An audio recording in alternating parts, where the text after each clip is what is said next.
Hi there, folks. Scott Galbraith here, also known as The Great Scott, and welcome to The Great Scott Actors Roundtable number 3. It's so nice to see all of you again, and today we have some of our previous guests back, as well as a new guest as well. Let me introduce them to you real quick as we get into discussion about acting, faith, and the Christian film industry. First up, we have a gentleman. This is his third appearance on my roundtable. His credits include Unidentified, Me and You, Us Forever, and the blockbuster Avatar, where he appeared in the first 30 seconds of the movie. Please say hello to Mr. Michael Blaine-Rosgay. How are you doing, sir? Also known I'm as well. MBR. Thank you for coming back. It's nice to see you. You're welcome. Good to be here. Thank you. All right. Next up, we have a gentleman who at the moment holds the record for my most frequent guest, and I think he's going to hold that for a while. This is his 5th appearance on my roundtable. Even now, if some of you are saying if this is roundtable number 3, then how can he have been on here 5 times? Because he appeared in both of the special editions I did as well. I don't number the special editions. So this is his 5th appearance here. His credits include The Reconciler, The Book of Ruth, the blockbuster movie Lincoln, directed by Steven Spielberg, and he recently, I believe, celebrated his 100th IMDb credit. Please say hello to Bob Shephard. How are you doing, sir? Hello, I'm good. It's always glad to be back. Nice to see you as well. As It's you nice said to before, have a regular job. I think you're Rob. I think you are close to getting sidekick status for me. I don't know. I don't know what it is because you've appeared here more than anybody, but that just goes to show how much fun it is to have you here.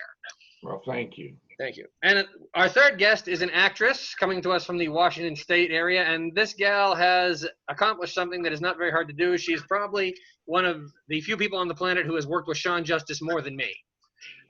She has appeared in The Reconciler, as well as A Murder of Innocence, and Sean's upcoming film, The Narrow Road. Please say hello to Michelle Blanchard. How are you doing, Michelle? Great. Nice How are to you, see Scott? I'm doing good. So thank you all for being here. And, you know, I must say that when you do these roundtables, like I said, this is the 3rd actors roundtable that we've done here. I was trying to figure out exactly, you know, what to talk about and stuff because obviously Bob and Michael, you were both on the first 2. I was trying to figure out, you know, what to talk about that we hadn't talked about before. And believe it or not, the Lord provided. However, before we get to that, Michelle, we kind of have I kind of have a ritual. If you watch my previous roundtables, you'll know this. Anybody who's a first-time guest, I like them to give us their bio as far as their background in acting in their own words in 5 minutes or less. Bob and Michael have already done this, both on the first roundtable, so they're exempt from doing so. But since you are a first-time guest, it is your turn. Will you please tell us about yourself, Michelle? Sure. I've been acting for almost 10 years, and that was my first introduction. Although I had a brief stint in middle school. I don't know if that counts. Oh, sure. So I've been acting for 10 years. That's actually when I met Sean. That's how I met Sean. We grew up in church together, and his sister was one of my best friends, and he put me in a Eagle Fern church camp promo when I was in 6th grade. So technically, I guess that's my first time that I was acting. But then I got into it years later. And I've done faith-based films. I've worked on a lot of corporate projects, and I just wrote a short film myself, and I'm in the process of producing that. So that's a new thing this year. But yeah, so that's my experience in the past 9.5 years. Lots of corporate projects and some films, mostly all faith-based films and 2 student films. All right. Well, thank you very much. And just lost my train of thought there for a second. I had it all set up what I was going to say after that, and then I couldn't remember. I just kind of blanked there for a second. But hey, there's no retakes on this thing, so what can you do? Anyway, one of the things, like I said, I was trying to figure out what to talk about during this, and the one thing that kind of came across my desk, if you will, is I mentioned this on the last directors roundtable I did with Sean and his brother Kyle and Sean. Patrick Green, who directs the Merrimack Christian, no, not the Merrimack Christian Film Festival, the Great Lakes Christian Film Festival. So many Christian film festivals, you can't keep them all straight. But anyway, this was an article called, that was on a website called Optimize Yourself. And the headline says, and I quote, "Dear Hollywood, we don't want to go back to normal because normal was not working." And it goes on, the person who wrote this talks about how there were so many times that they wanted to grab a bullhorn and just said, we are creating entertainment for a living. We're not curing cancer here. And it talks about all the deadlines that they had to meet and all the long hours on sets and how people were expected to show up for work even if they were sick. I mean, like, I don't know if any of you have seen the movie John Wick, but one of the stories around the movie John Wick is during a scene when he's beating up a whole bunch of security guards up on a upper level. Keanu Reeves actually had the flu and a 104-degree fever when he shot that. And there's a lot of people that are saying that is one of the last stories like that in Hollywood we will ever hear, because things are happening now. I was online the other day and I came across a photo of I'm blanking on the guy's name now, the guy who plays Spider-Man in the Marvel Cinematic Universe. You know who I'm Well, talking there's about. been three: Tobey Maguire, Andrew Lincoln, or the latest guy. The latest guy. Anyway, What's his name? I'm blanking on it. I would have to Google it, and that would eat up too much of our time here. But anyway, he posted something on Instagram where he was getting tested for corona just before going to set. And to be honest with you, I saw this and I was not the least bit surprised because, as I mentioned to some people before, you're talking about an industry that paid $25 million to CGI a mustache off of Henry Cavill's face for Justice League because they couldn't get him when he didn't have a mustache for doing Mission Impossible 5. So I knew it was a matter of time before Hollywood was going to shell out the money so that they could have the right safety precautions in place so that they could resume filming again. But it kind of begs the question, you know, one of the things that this article brings up is, you know, we always had deadlines that we had to meet, so nobody was saying anything. Now with the industry pretty much on hold, some people are finally asking these questions. So I guess I would just want, like Michelle, you even, and one of the reasons why I thought about talking about this was, Michelle, you even mentioned that you're working on a SAG project right now where they're implementing some of these things. Like for example, what has already changed, since you're on a set, what has already changed because of this? What are they doing different? Well, so the short film I'm producing is a SAG-AFTRA new media project, and they have very strict COVID protocols. So starting from pre-production, we can't even have a table read unless we get approved. And in order to be approved, you have to have a complete COVID plan in place, all written up. You have to have a health safety manager. If you have an in-person table read, that health safety manager has to be at the table read. And you have to wear masks. And if you have an in-person table read, you have to be COVID-free within the past 24 hours. So you have to be tested. So we decided to have a Zoom table read instead of an in-person table read. So the COVID testing, that's the same for filming days. Everyone, cast and crew, must test negative for COVID within 24 hours of showing up on set, which is a problem because it's hard to get a rapid testing done. It's possible, but it's tough. So trying to navigate that. So that's basically where things are right now. One of the things that this article kind of brings up is the aspect of the long hours, and Sean was even telling me that some people are now telling that the days might not be as long, they might not be doing as many takes or whatever. You know, Michael, Robert, I don't want to like put you on the spot here, but I know you've both been in the industry for a while. Don't want to give your ages away or anything, but your thoughts on do you guys have any thoughts on this? I mean, do you think that this could change, this whole thing these protocols could change things for better or for worse? Because I mean, and when I say worse, I mean creatively, because sometimes I think it's that, you know, like 27th take that ends up being the one that you get. Any thoughts on that, either of you? Well, I would think it certainly can. And I think a lot depends upon how this thing progresses. You know, should we end up getting a vaccine and they feel like that, you know, people have been inoculated, then I suspect they'll go right back to where they were before. Because money still rules the world. But right now, we have this other thing that we have to deal with, you know. Mm-hmm. Michael, any thoughts on that? Well, they already have a law in place in SAG, and I can't remember Larry's law. They were one of the crew members after a long day on set, super long day, driving home, fell asleep at the wheel and died. So they have, I can't remember the hours that they are allowed to shoot. I think it's 10. 10 you can be on set. And, you know, crew, of course, suffers worse than the actors. Actors can go back to their, you know, their trailer and sleep and catch a nap or whatever, but crew's on there the whole time. So I'm not savvy right now with exactly what the rule is. Yeah, so sets, movies are long, but actors typically aren't kept on set 8 hours, maybe 10 at the most. Right. But you always have a chance for a break. So with COVID, it's going to change the entire thing. Everything's going to be different until we find a vaccine or people feel comfortable enough, or this thing is relegated to a flu-like status, Right. In reality and in the minds of everybody involved. Yeah. From what I've seen, it looks like everybody is hoping that we're going to be back to what they called normal in about a year, because all the studios are pushing all their big blockbusters till next year or whatever.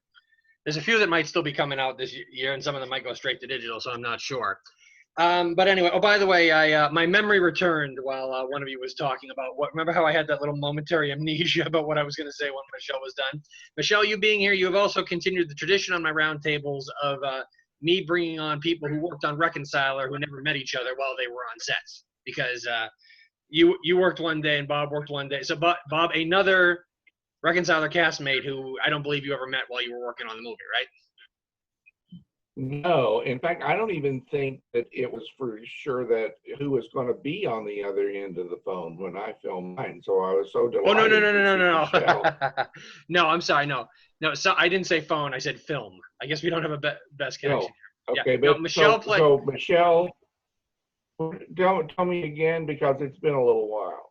Played Sienna, the mother of the little girl. Oh who yes, went- okay, Yeah. Great. Right. Yeah. One of the things that we talked about, Frank was here, who had played Detective Bill on our Actors Roundtable #2, and then we did a Reconciler reunion. My apologies, Michelle, that I didn't call you.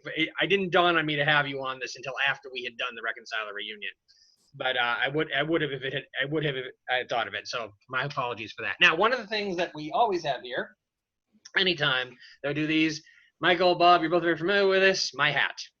And Michelle, since this is your first time here, the very first time I did a roundtable, I didn't want the conversation to go stale or whatever, or just get to a point where nobody was saying anything. So I thought about doing what a lot of hosts do, write down questions on cards so that I could prompt the discussion. And then I got another idea. Wouldn't it be a lot more fun if I just folded those questions up and put them in a hat and drew them out at random, so that I didn't know what I was going to be asking?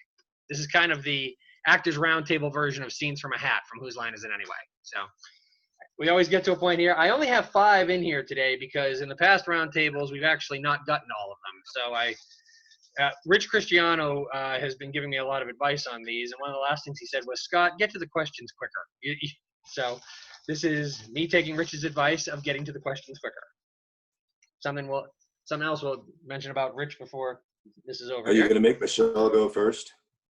Well, actually, funny thing is, when I did the directors roundtable with Sean Justice, Kyle Justice, and Jared O'Flaherty from the show Vindication, they actually said that I should not designate who goes first, second, or third. I should let you all go whenever you want to. Anybody can just jump in on these. Okay, so the rules are changing a little bit here.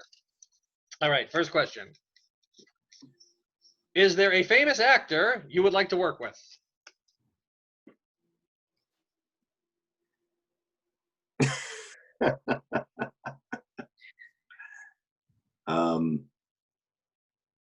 I'm sure the answer is yes. I just, that's an interesting question.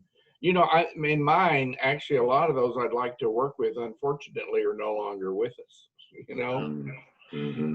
I would have loved to have been in a John Wayne movie, for example. I think that would have been, great. And Charlton Heston, I had such appreciation for all of his historical roles, and what a great thing that would be. And I guess it just shows I'm old, and there's always this thing, the new crop isn't quite as exciting as those that have gone before, but I don't know. I'd have to continue to ponder that, I think.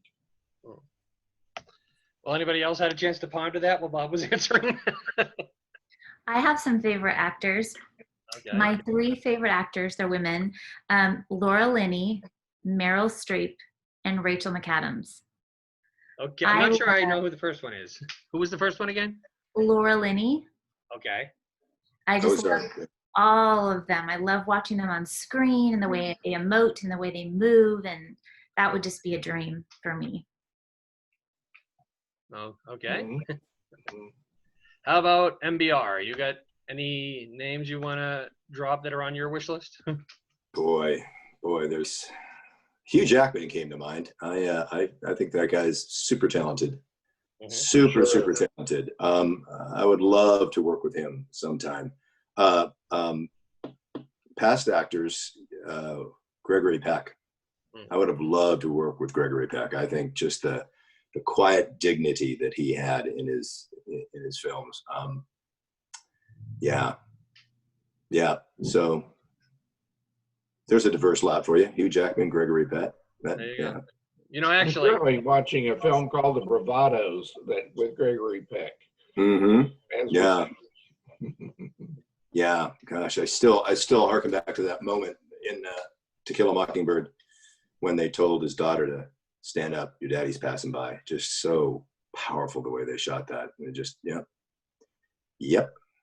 if we're talking about people who are no longer with us, who we wish we would have gotten a chance, I can honestly say I was only a kid at the time of his passing, but I was heartbroken when Jim Henson passed away, because I was someone who always had dreams about, doing creative stuff. I perform for kids now and stuff. So I'm not sure I would have been a puppeteer, but he was just someone who I felt like there's something I could have offered. But anyway, that was just my thought. And we one of the things, not to put a down spin on what we're talking about here, but Bob and Michael, you were both talking about actors who are no longer with us. We like just recently, John Travolta's wife Kelly Preston passed away, and I have this thing that I sometimes go through it myself, being a believer and being an entertainer. I've often felt the entertainment world is kind of my mission field, and I realize that we are not supposed to. We really can't judge where anybody's heart is with God. The problem with big name celebrity is when they tout their personal life so much, it's kind of easy to make a judgment if they aren't. And there will be lots of times that I will see somebody who has passed away, who's based on what they've done, it's kind of, well, you kind of think they probably didn't know the Lord. Anytime that happens, I'm like, well, there's another one we missed, unfortunately. I mean, there's someone else that we didn't get to in time. So, like I said, not to bring things down, but that will sometimes be where my mind goes on that. A little bit more of a serious note there, I know. Let's see what we have next here. All right, next question. All right, this might be a little bit redundant, but I'm going to ask it anyway.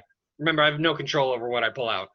Okay, this question I wrote down was: is there a famous actor whose acting style that you might have been inspired by with the way you approach acting?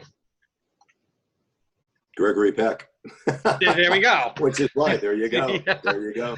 I told you it was going to be a little redundant. Bob, Michelle, you guys got anything to say to that one? Just what I said earlier. I just love. Yeah, exactly. I told you it was going to be right.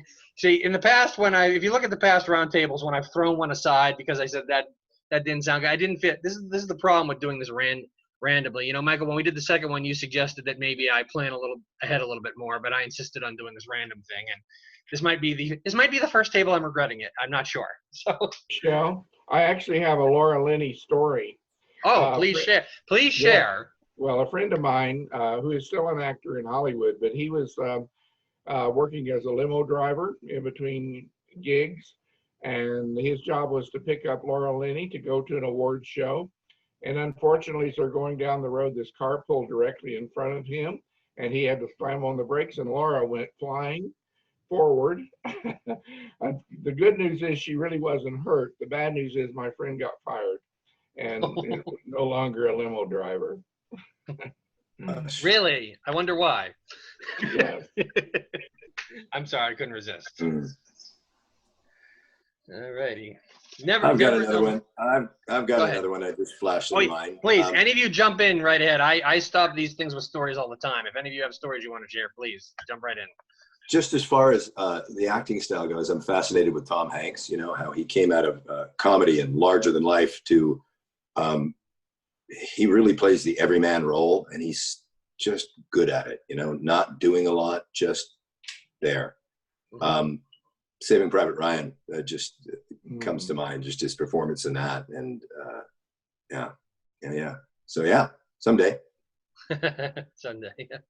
Well, I guess we should be happy then that COVID didn't get him, because he did recover from it. So. Read somewhere because he recovered from it, he's actually helping with some of the recovery studies. Of course, it was one of those clips on Facebook that you never know whether or not to believe. You know what I mean? Because there's stuff that I've stopped on stuff on Facebook that I thought was absolutely true, and then I realize I'm reading a farce magazine. So it's hard to know who's. I used to think Facebook was a good source of information. I'm starting to think it's a good source of misinformation at times. But anyway. All right, next one here. Okay, this is a good one. But the truth is, the answer to this could be as simple as yes or no, believe it or not. Do you enjoy watching your own performances after they're filmed? No. Absolutely no. Oh, I You finally guys got remember- used to it. Initially, it's a shock. I think the most shocking thing for me was the voice. Somehow, Yeah. when you're Yeah. watching more than even the others, is that, do I really sound like that? You know, Right. regardless of whether you have a good voice or bad voice, when you're hearing it in your own ear, it just was really strange. And so I think that was the initial thing I had to kind of overcome. I'm totally there with you. You guys remember the first time you heard yourself on tape recorder? It's like, what? Yeah. What? Mhm. We're so used to hearing our voice inside our head and it's all resonant, and then you hear it back and you go, Right. yeah, watching myself on tape. I watch for truthfulness now, not how I look or how, there's an understanding of, camera craft that goes in with every actor. Are you going to draw the camera in with your stillness? Are they going to have to go for a close-up? But in each shot, is this truthful? Is it truthful to the, and if it wasn't, why? So I can get better, right? What happened, Mhm. Well, Michelle, you kind of already gave the answer. You just said you don't like to watch yourself. Is it you just leave it at that? Just leave it at that. I like the process of it, but the actual watching, that's tough, But Yeah. you do have to watch so you can develop, and so you can try and find that truth and figure out how you're coming across so you can get better. So you just have to suck it up and watch sometimes, but it's not enjoyable. It's not something I do for fun. I like the acting part of it. I like the Yeah. showing up on set, the day of, the camaraderie, being in classes, and I like that part of it. It's great. For me personally, it was something I had to get over when I was younger. I was like, okay, if I'm going down this path, I'm going to have to get used to the fact that I don't sound like I do to myself. For me, the one thing, I know you're all going to be shocked by this, for me, the thing is speed. Anytime I watch myself after the fact, I was like, I had no idea I was talking that fast. There are times I've gone back and watched these roundtables, and I'm like, wow, I was talking a mile a minute and I didn't realize it. So, because I just have a brain that moves very fast. What can I say? So anyway, but I kind of got used to the whole I don't sound like I do for a while. Michelle, Bob, I've never actually admitted this. As much as I love Reconciler, the first couple minutes of it does make me shake my head a little bit, because we were still the first scene of the movie was the first thing we shot, so I was kind of still finding the character at that point, even though I played him in the play. And I think there's a few moments in the opening scene that I always will look at and say, man, my acting is so wooden there. So, all right, this might be the first time we get through all of the questions. So, don't know what we might actually have to. Hey, Michael, you said you had to be somewhere. This might be the first time we have to end this early because we ran out of stuff to talk about. You never know. Well, we can always talk about my laptop, which is where I'm going, which is why I'm on iPad today. We can talk about my broken laptop, which is what my appointment's about. Okay. Sorry. All right. So, okay. Do you have a favorite movie? Being an actor, do you have a favorite movie as an audience member? Is there a movie that has inspired you? I think of The Princess Bride is what comes to my mind. I love The Princess That's a good Bride. one. Right. I grew up watching that over and over, and all of the Godfather series. Love all the Godfathers. Mm. I probably Ben-Hur is one that I will watch over and over again. I don't do it very often, but I think that movie is just incredible. and of course with the chariot race too. Hmm. It's a very, very powerful film, I think. I've got kind of an A, B, and C part to that. The first is my favorite rom-com is actually Shakespeare in Love, because it's so deep and good. It just, and the wittiness of the script and it and the way they pulled that off. I love that. Well, of course, I have already mentioned To Kill a Mockingbird. How about the film that made us all want to be actors? Jaws, for me. Jaws. Really? Those three guys out on the boat, the camaraderie, the way that Spielberg shot that. I was like 16 years old. Oh, I just gave it away, didn't I? Do your math quick. I was in a drive-in theater. I used to smoke cigarettes at the time, and there was a couple of scenes where it just dropped it. I was like stunned. But the way the characters developed, and I saw that movie so many times I went broke when I was 16. So I'd love to hear that from others. What was the movie that made you guys want to act? Yes, that's a good question.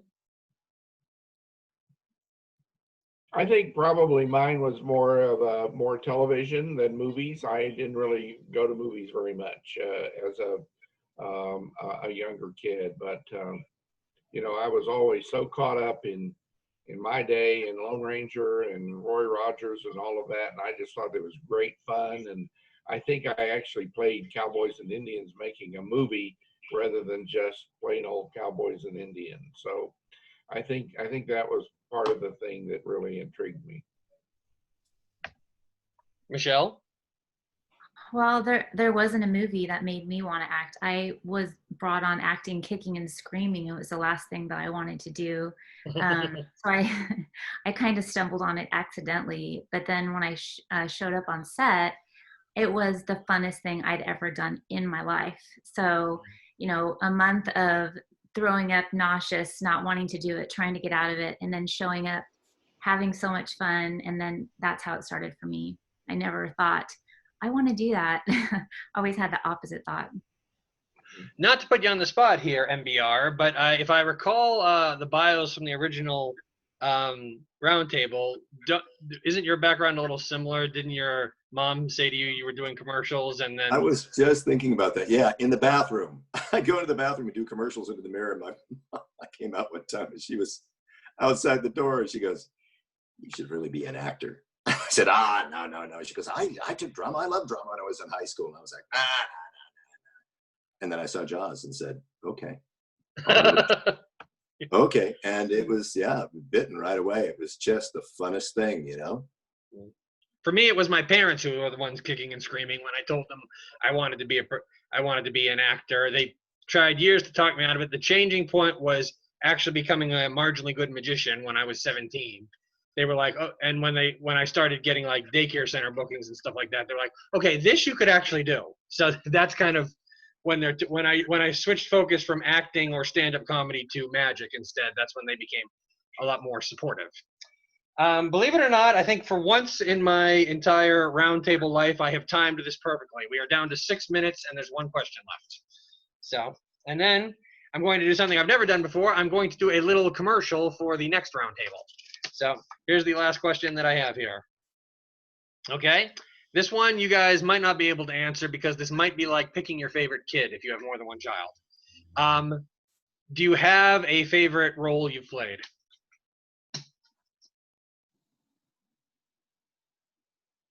Well, I would certainly, even though I wasn't on film a lot, I would certainly have to go with Dr. Joseph Barnes in Spielberg's Lincoln. That was almost an out-of-body experience. I'd been acting a long time to actually be directed by him, and putting my ear down to Daniel Day-Lewis's chest over and over to listen for the last breath, you know, probably did it 25 times because that's how many times they kept moving the camera and shooting from different angles. So, and, you know, when you got done, did I actually do that? You know, so to me, that was kind of almost an out-of-body experience, and one that I certainly treasure. But, you know, I think every role, I really just like the business, and I love creating different people in different times and different places. So that's what I love about this business, you know.